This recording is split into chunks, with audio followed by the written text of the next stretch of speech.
आप देख रहे हैं दुनिया भर की खबरें। आज है 25 मई 2026 और ये रही आज की सुर्खियां। अमन समझौते पर ईरान का यू टर्न, फॉरेन मिनिस्ट्री का बयान, कहा डील के बेहद करीब होने की खबरें गलत। होर्मुज पर ईरान का नया पैंतरा, कहा टैक्स तो नहीं वसूलेंगे मगर सर्विस चार्जेस तो सबको देना होगा। हज के मौके पर मक्का मदीना में चप्पे चप्पे पर मिसाइल डिफेंस सिस्टम तैनात। गजा में सीजफायर के पीछे इसराइल का बड़ा गेम हो गया बेनकाब। 173 हमलावर ड्रोन दागकर यूक्रेन ने हिला डाला रूस का बॉर्डर, और रूस की ओरेशनिक मिसाइल के आगे बेबस हुआ यूक्रेन। किंजल और जिरकॉन के साथ कीव के मिलिट्री कमांड सेंटर्स तबाह। ये थी कुछ छोटी बड़ी हेडलाइंस। इन हेडलाइंस के अलावा भी हैं कई अहम खबरें। आज़ाद बोल इंडिया में आपका खैर मकदम है। मैं हूं आदिल खान आज़ाद और ये है स्पेशल प्राइम टाइम शो दुनिया भर की खबरें। तो चलिए शुरू करते हैं तफसील से खबरों का ये सिलसिला। अमेरिका और ईरान के बीच जारी टेंशन से जुड़ी 25 मई 2026 की शाम की कुछ अहम और बड़ी अपडेट्स सुन लीजिए। पहली अपडेट ये, इस तमाम मिक्स्ड अपडेट्स हैं। पहली अपडेट ये है कि ईरान की फॉरेन मिनिस्ट्री के स्पोक्स पर्सन इस्माइल बकाई ने साफ साफ लफ्ज़ों में कहा है कि अमेरिका के साथ एक मुमकिना समझौते यानी MOU के कई अहम मुद्दों पर रजामंदी तो बन गई है, लेकिन इसका ये मतलब बिल्कुल नहीं निकाला जाना चाहिए कि ईरान इस डील पर दस्तखत करने के बेहद करीब पहुंच गया है। ईरान की तरफ से उन्होंने साफ किया कि ईरान इस वक्त सिर्फ जंग रोकने के लिए बातचीत की मेज़ पर है।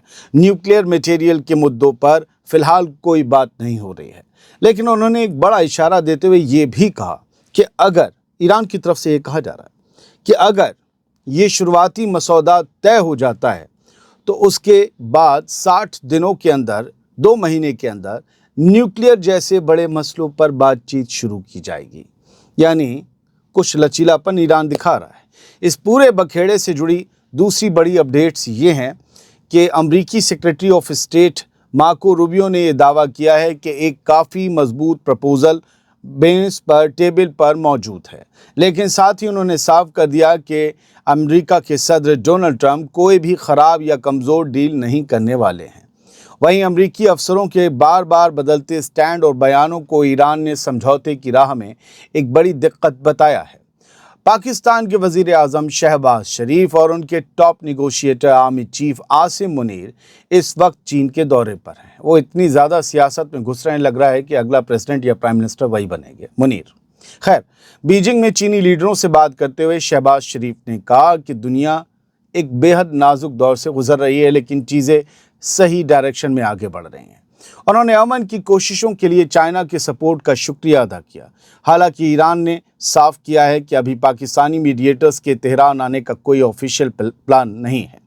ईरान ने इसराइल को लेकर एक बेहद बड़ी वार्निंग जारी की है। इस्माइल बकाई ने कहा है, फॉरेन मिनिस्ट्री के स्पोक्स पर्सन ने, कि इसराइल इस पूरे अमन समझौते को नाकाम करने, अंडरमाइन करने के लिए अपनी पूरी ताकत झोंक रहा है। कौन? इसराइल। और कहा है बकाई ने कि वो मीडिया के जरिए अमरीकी अफसरों पर दिमागी दबाव बनाने की कोशिश में है। ईरान को पूरा शक है कि इसराइल इस बातचीत को बिगाड़ने के लिए ज़मीन पर कोई ना कोई बड़ा एक्शन ज़रूर कर सकता है, यानी लगता है कि कोई बड़ा हमला भी कहीं करवा सकता है। इन बातचीतों की उम्मीदों का सीधा असर ग्लोबल मार्केट पर साफ दिखने लगा है। दोस्तों, एक अपडेट ये है, ईरान पर जंग खत्म होने की उम्मीद में जापान का शेयर बाजार आज रिकॉर्ड लेवल पर पहुंच गया है, जबकि इंटरनेशनल मार्केट में कच्चे तेल की कीमतें $5 से ज़्यादा घटकर 2 हफ्तों के सबसे निचले लेवल पर यानी $98.45 पर बैरल पर आ गई। दोस्तों, आज की इन तमाम बड़ी अपडेट्स को अगर एक साथ जोड़कर देखें तो डिप्लोमेसी के पर्दे के पीछे एक बहुत बड़ा खेल चल रहा है। एक तरफ जहां पाकिस्तान और चाइना के सपोर्ट से ये मिडिल ईस्ट में जारी क्राइसिस की बातचीत को आगे बढ़ाने के दावे किए जा रहे हैं और ग्लोबल मार्केट इस उम्मीद में झूम रहा है कि कुछ सही होने वाला है, वहीं दूसरी तरफ ईरान और अमेरिका दोनों ही आखिरी वक्त पर अपनी शर्तों को लेकर अड़े हुए हैं, डटकर खड़े हुए हैं।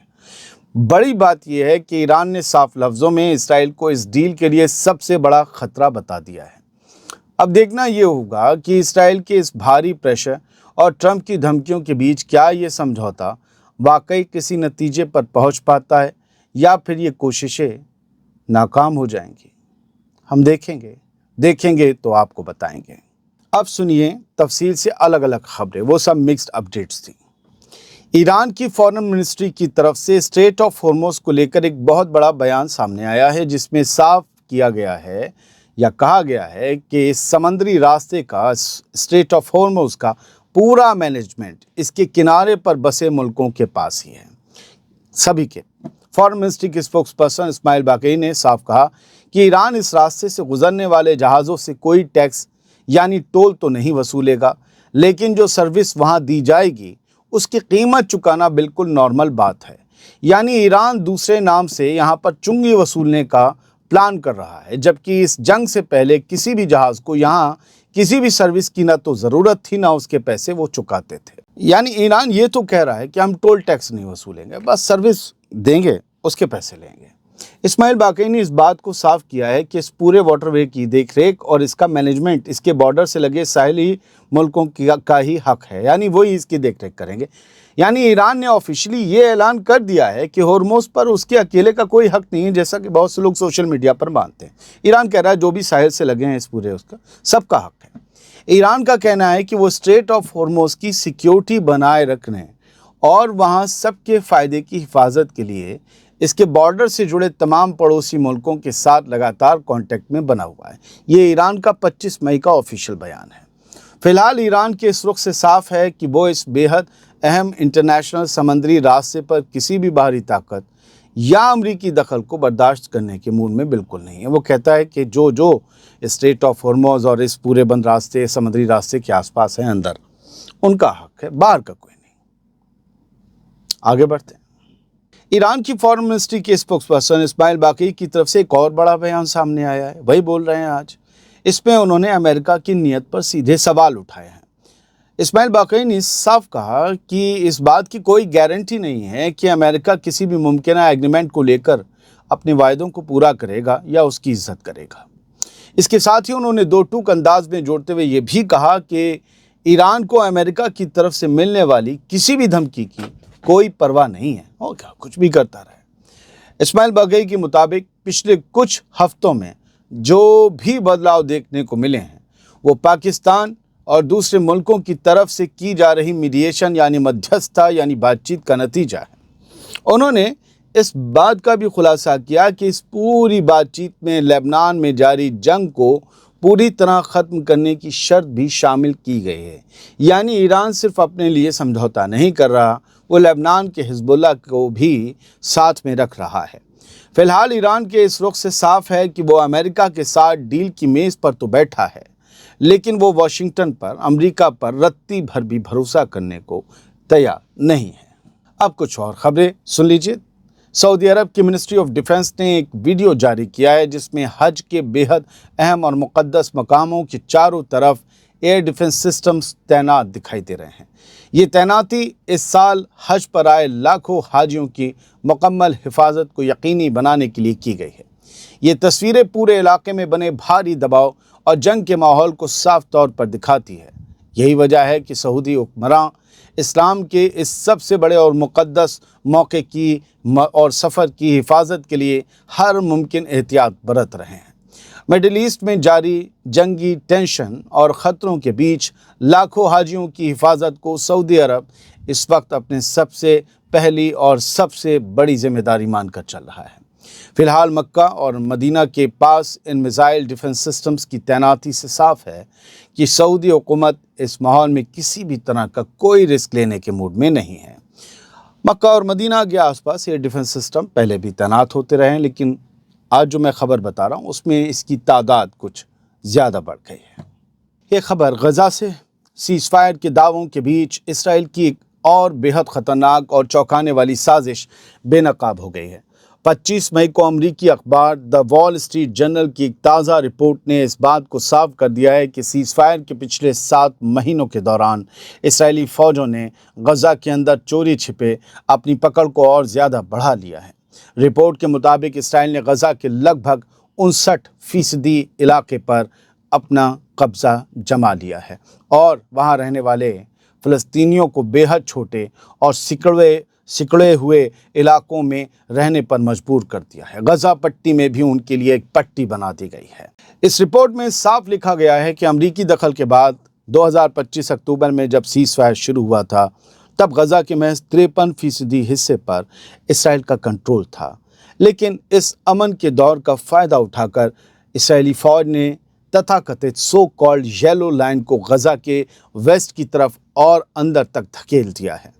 इस तरह पिछले 7 महीनों में इसराइल ने गजा के 6% और नए इलाकों को अपने शिकंजे में ले लिया है, कब्जे में ले लिया है। वॉल स्ट्रीट जर्नल को जानकारी देने वाले अफसरों ने यह बताया है कि इसराइली फौज ने कई जगहों पर इस येलो लाइन को कई सौ गज आगे बढ़ा लिया है। यहाँ तक कि एक जगह तो ये लाइन गजा की सबसे अहम सलाउद्दीन स्ट्रीट को भी पार कर चुकी है, जो कि गजा की जान कहलाती है। इसराइल इस पूरे इलाके में अपनी फौजी चौकियों और किलेबंदी को लगातार मजबूत कर रहा है ताकि वो गजा पर अपना परमानेंट कंट्रोल बना सके। आगे बढ़ते हैं। रूस और यूक्रेन के बीच जारी इस जंग में अब एक और बड़ा और भयानक ड्रोन हमला हुआ है। खबर के मुताबिक इस हमले में यूक्रेन ने रूस की सरजमीन को दहलाने के लिए एक साथ 173 फाइटर ड्रोन्स दागे। रूस की डिफेंस मिनिस्ट्री ने इस बड़े हमले के दौरान रूस के एयर डिफेंस सिस्टम्स से मुल्क के अलग अलग इलाकों में इन सभी 173 यूक्रेनी फिक्स्ड विंग ड्रोन्स को हवा में ही मार गिराने और तबाह करने का दावा किया है। इस ताबड़तोड़ हमले में कुछ ड्रोन्स बच भी गए। यारोस्लाव इलाके में नुकसान की खबरें भी आईं। आसमान में ही ड्रोन को मार गिराने के बाद गिरे मलबे से बताया गया है कि एक खातून, एक औरत बुरी तरह से जख्मी हो गईं। वहीं रूस की सरकारी न्यूज़ एजेंसी तास के मुताबिक इस हमले के बाद रूस के कई इलाकों में अफरा तफरी का माहौल बन गया और रशियन फौज को इस बड़े हमले को रोकने के लिए अपनी पूरी ताकत झोंकनी पड़ी। इसके अलावा यूक्रेन की तरफ से DPR में भी ड्रोन से सीधा हमला किया गया। यहाँ पर 5 लोग जख्मी हो गए। यूक्रेन के इस बड़े हवाई हमले ने ये साफ कर दिया है कि वो अब भी रूस के अंदरूनी इलाकों को निशाना बनाने के लिए पूरी तरह से मुस्तैद है और बल्कि अग्रेसिवली वो रशियन टारगेट्स को हिट कर रहा है। एक और खबर, रूस की तरफ से दागी गई ओरिश्निक मिसाइल के आगे यूक्रेन का एयर डिफेंस सिस्टम पूरी तरह से फेल हो गया। यूक्रेन के एयर डिफेंस के नाकाम होने की वजह से कीव और उसके आसपास के इलाकों में मौजूद मिलिट्री ठिकानों पर रशियन मिसाइलें सीधे जाकर गिरी हैं। रूस की मिनिस्ट्री ऑफ डिफेंस ने 25 मई को बयान जारी करके बताया कि उसने अपने सिविलियन ठिकानों पर हुए हमलों का बदला लेने के लिए यूक्रेन के मिलिट्री कमांड सेंटर्स पर ओरिश्निक, इस्कंदर, किंजल और ज़िरकॉन मिसाइलों से बड़ा हमला किया है। रशिया का दावा है कि उसने अपने सभी तय टारगेट्स को कामयाबी से तबाह कर दिया। यूक्रेनी मीडिया आउटलेट इस्त्राना ने अपने सोर्सेस के हवाले से साफ किया है कि कीव और कीव रीजन में रशियन मिसाइलों के इस हमले को रोकने में यूक्रेन का एयर डिफेंस सिस्टम पूरी तरह से नाकाम साबित हुआ। रशियन न्यूज़ एजेंसी तास ने इस जवाबी हमले को लेकर कई बड़े दावे किए हैं, जिससे साफ है कि इस महाविनाशक, इस सबसे खतरनाक ओरिश्निक मिसाइल के आगे यूक्रेन बेबस नजर आ रहा है। अब बात सर्बिया की। बाल्कान मुल्क सर्बिया से इस वक्त एक बहुत बड़ी सियासी खबर सामने आ रही है। यहाँ लगातार हो रहे भारी एंटी गवर्नमेंट प्रोटेस्ट के बीच सर्बिया के प्रेसिडेंट अलेक्जेंडर वुसिक ने अपने ओहदे से हटने का इशारा दे दिया है। सर्बिया की मिनिस्ट्री ऑफ इंटीरियर के मुताबिक 23 मई की दोपहर को सर्बिया के मेन शहर बेलग्रेड के स्लाविजा स्क्वायर पर एक बहुत बड़ी एंटी गवर्नमेंट रैली हुई थी, जिसमें करीब 34,000 लोग सड़क पर उतरे थे। इस बीच चाइना के दौरे पर गए सर्बियाई लीडर अलेक्जेंडर वुसिक ने एक बड़ा बयान देते हुए कहा कि वो अपने ओहदे से इस्तीफा दे सकते हैं, क्योंकि प्रेसिडेंट के तौर पर उनका टर्म वैसे भी जल्द ही ख़त्म होने वाला है। जाहिर है वो इसे एक नॉर्मल इस्तीफे की तरह दिखाना चाहते हैं। इधर रशियन न्यूज़ एजेंसी तास के मुताबिक सर्बिया में इस वक्त हालात काफ़ी तेज़ी से बदल रहे हैं। फिलहाल बेलग्रेड में हुए इस भारी आवामी गुस्से को देखते हुए साफ है कि अलेक्जेंडर वुसिक अपनी कुर्सी छोड़ने का दबाव झेल नहीं पा रहे हैं और शायद वो बहुत जल्द अपनी कुर्सी छोड़ भी दें। ब्रिटेन के डिफेंस सेक्रेटरी जॉन हीली के प्लेन को लेकर एक बेहद हैरान कर देने वाली खबर आई है। खबर के मुताबिक रूस की सरहद के पास कल उनके जेट प्लेन के सिग्नल को पूरी तरह से जैम कर दिया गया था। शक जताया जा रहा है कि इस हरकत के पीछे सीधे तौर पर रूस का हाथ है। 25 मई को रिपोर्ट आई, कहा गया कि वाकया 24 मई को पेश आया, तब जब रॉयल एयरफोर्स यानी ब्रिटेन की एयरफोर्स का एक जेट ब्रिटेन के डिफेंस सेक्रेटरी या डिफेंस मिनिस्टर जॉन हीली को एस्टोनिया के दौरे से वापस लेकर लौट रहा था। बहुत बहुत शुक्रिया। ये थी कुछ खबरें। सलामत रहिए, खुश रहिए।